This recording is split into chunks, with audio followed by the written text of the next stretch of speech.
Les hommes qui, dans ce monde, ont travaillé le plus pour Dieu, se sont mis de bonne heure à genoux.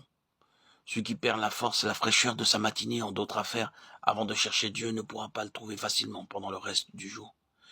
Si Dieu n'est pas le premier dans nos pensées et dans nos efforts le matin, il sera à la dernière place pendant le reste de la journée. Ce qui nous pousse à nous lever de bon matin et à prier, c'est notre ardent désir de chercher Dieu. L'indolence du matin témoigne de l'indolence de l'âme. Le cœur qui est en retard pour Dieu dès le matin n'a plus un amour vivant pour Dieu. Le cœur de David soupirait après Dieu. Il avait faim et soif de Dieu. Et il cherchait Dieu avant l'aube. Sa couche et son sommeil ne pouvaient éteindre l'ardeur de son âme.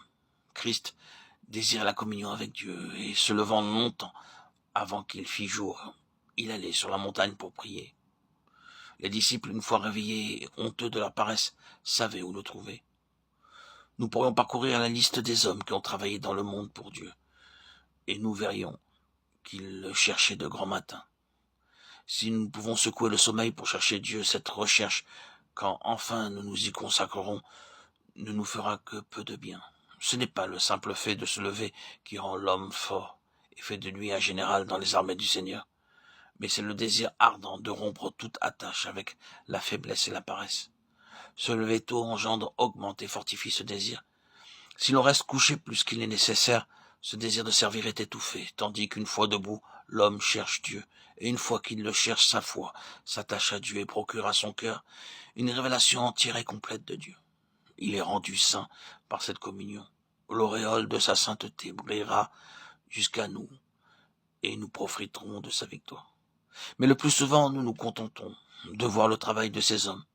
Nous construisons leurs tombeaux et écrivons leur épitaphe, mais nous nous gardons bien de suivre leur exemple.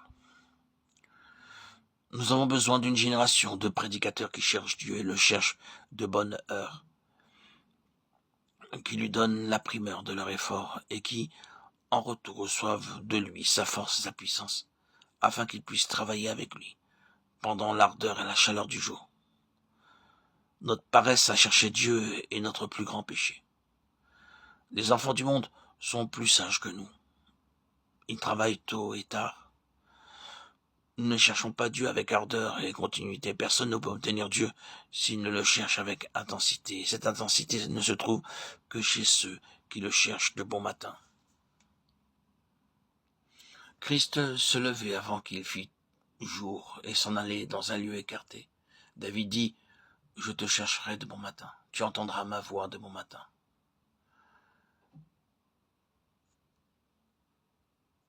Il vaut bien sûr infiniment mieux commencer la journée avec Dieu, contempler sa face, mettre son âme en contact avec lui, avant qu'elle ait affaire avec d'autres personnes. Il faut nourrir l'âme pour que la conscience soit bien et non mal à l'aise avant d'entrer dans le monde. Il faut mettre la lampe en état et prier avant de commencer sa journée. Sinon, l'âme ne sera pas dans le ton.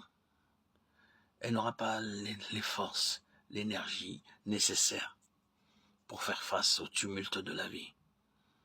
L'âme a besoin d'être nourrie, d'être forte, vivifiée.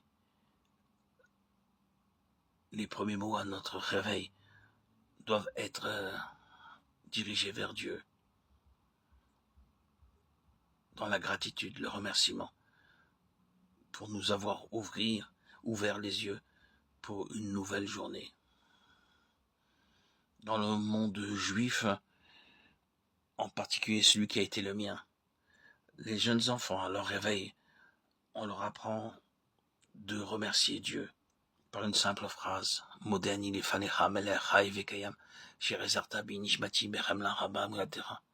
Je te remercie, Seigneur Dieu Tout-Puissant, dans ta grande bonté, dans ta grande mansuétude.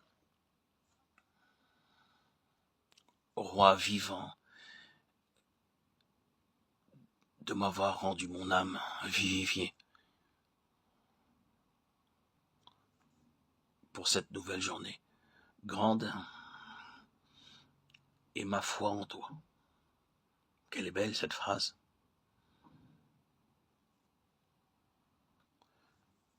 Qu'elle ne soit pas pour nous une simple récitation, mais un élan de cœur.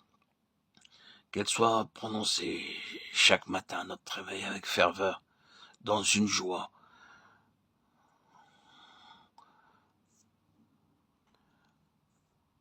pour exprimer notre reconnaissance, la fidélité de notre Seigneur. Ainsi, l'amour s'épanouira dans nos cœurs.